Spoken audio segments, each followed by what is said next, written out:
Welcome to the EFL Podblog. Join us at www.eflpodblog.com and subscribe to our podcasts on iTunes. Last podcast, you talked about the first 10 deadly sins of presentation. So just a bit of a recap. Being too stressed, I suppose. We talked a lot about that, and we'll talk some more. Covering too many points, reading slides, body language not so good. Okay, so what about moving on now to the next deadly sin? What about objectives? The objectives, okay. So if the objectives are not right for the audience, then you can lose the audience straight away.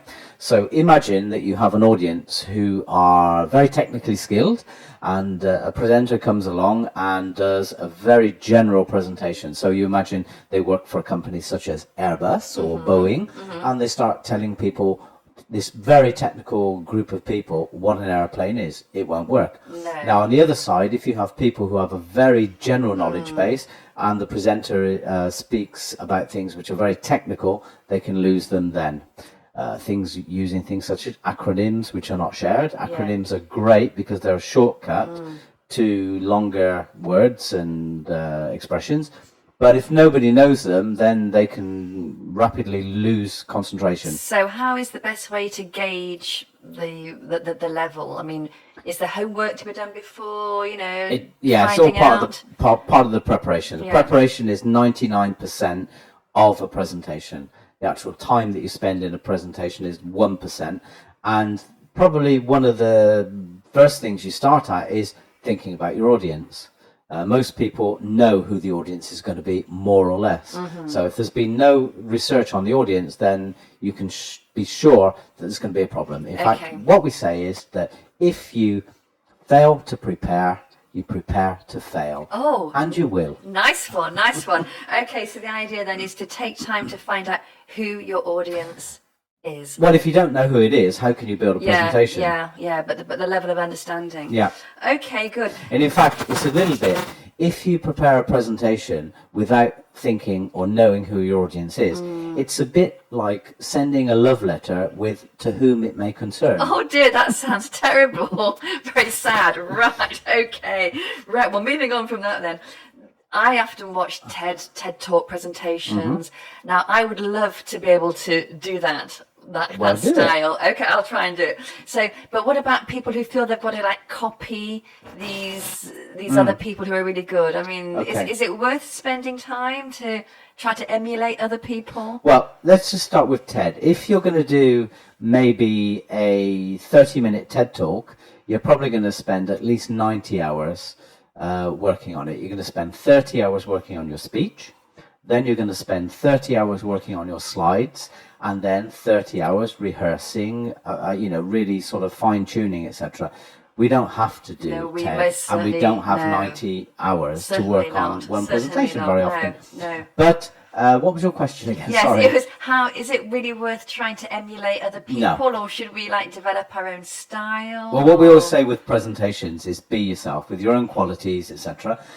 If you're somebody who is not particularly extremely outgoing, etc., well, you have to be yourself, because if you try to emulate somebody else, you just come across as being false. The audience can see right through it, and in terms of communication, you'll get nowhere. So be yourself. You need to obviously have voice quality. You need to have, you need to occupy the space. Can we talk a little bit about voice quality? What do you mean by that? Voice quality, there's various things in the voice. There's something about projecting the voice. That is, you're not shouting, but you're projecting the voice so that everybody can hear. Afterwards, there's the pace, there's the pitch, and the volume. Okay, so everybody needs to hear.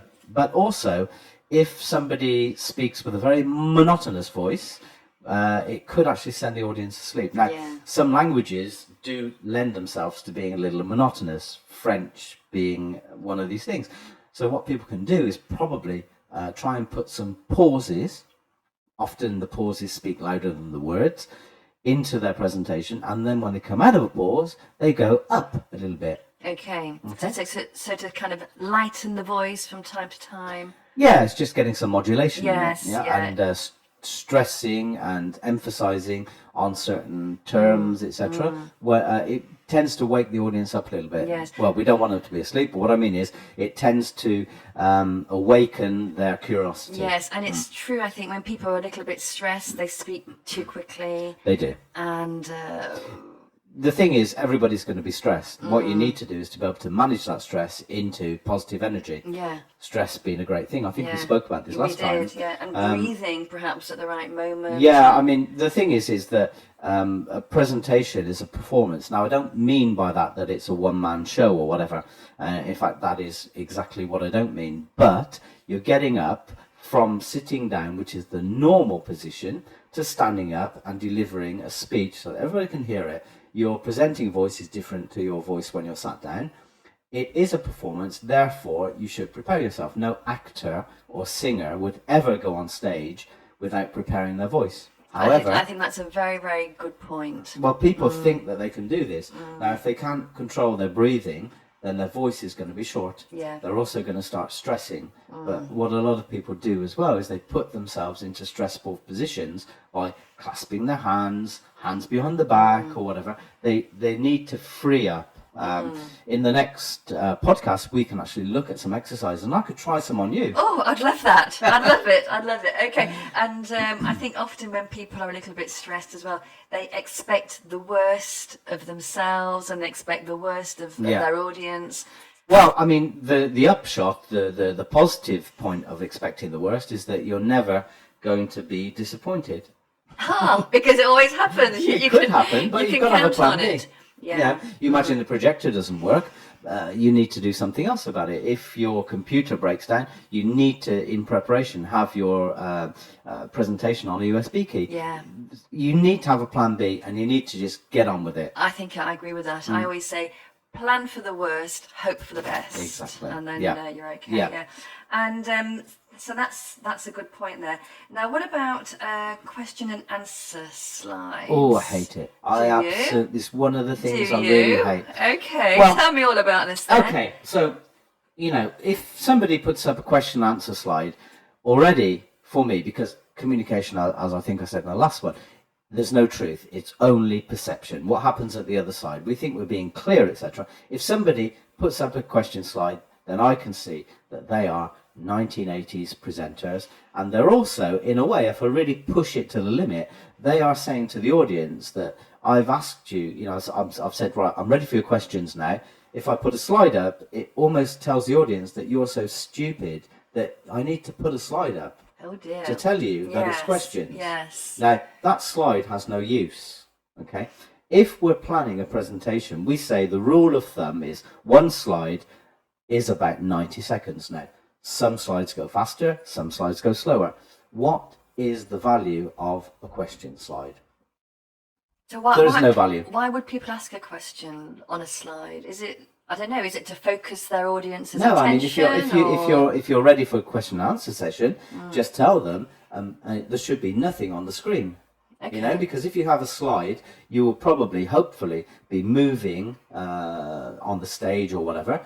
You're probably going to have the slide projected on your body. Oh dear. Yeah, Oh not a good dear. thing. With a very, very, very big Q. Yes, and an A. Q. You just hope there's no other sort of words coming up. Yeah, But there could okay, be. The thing is, you're going to dazzle yourself, and there's no value in it.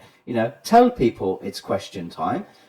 Make it clear that you're ready for their questions, and go for it. You don't need a slide for that. Okay. And the other one being the thank you slide at I the was end. going to say, what's wrong with saying thank you? There's nothing wrong with saying thank you, because as I said before, I think, but I'll say it again, is when we're presenting, we are polite, professional and gracious. We're always going to say thank you.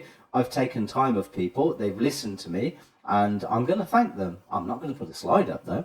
To say thank you. No, there's no point. I've said it, it's another 90 seconds from my planning. Yes. There's no point in it. Very, It's very redundant, true. totally redundant. Very, very, very Yeah. true. That's it. But I will always say thank you, of Yes, course. say it, but it's a Yeah. waste of time to put it on a slide. Absolutely. Yeah, good. And I know one of your other pet hates, I think, I don't know why, is the bullet points. What's Bullet wrong points. with that? Bullet points. Well, it's another thing of perception. If somebody comes up with a slide full of bullets, then I know that they are not going to be doing something which is very innovative. It's old stuff that people do. People do it all the time. It's been, like, you can have a search on Google or whoever you use to search and have a look at bullet points, and bullet points will tell you that it actually has a really counterproductive effect on the memory. And the thing is, if people have bullet points, it means that they've got lots of bits of text on there. Now, the audience is going to read your text while you're speaking. While you're speaking, you are not really making the audience very happy because they're trying to read. They will have read it before you've spoken, because we read faster than we speak. Yes. And you just lose the audience. So bullet points, it's not good for the it means there's been little preparation, not good for the memory, and it also signals to me that, you know, if you're doing something about innovation and you've got bullet points, sorry, it's not coming across. So what would you suggest if I've got, is it 1 point per slide, are you suggesting, or? One topic or theme per slide.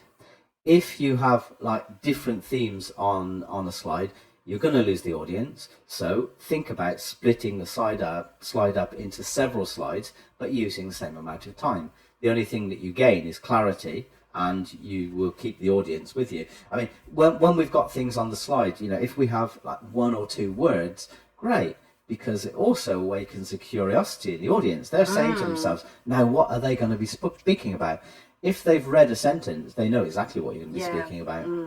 I think this comes back to the point you mentioned it in the first podcast about how to grab people's attention. Exactly. Keep them curious all the time. Yeah. Yes. And what people use bullet points very often for is actually to keep themselves on track and not to help the audience understand. Now that, I think, is a very, very true point, that people use the slides to help them. Yeah, it's a crutch for them. Not to engage their audience or encourage. But it's totally transparent. You can see it, and therefore it asks you how much preparation has this person done, and it's probably not very much. Yes. Well, good. Well, if I can say thank you for that.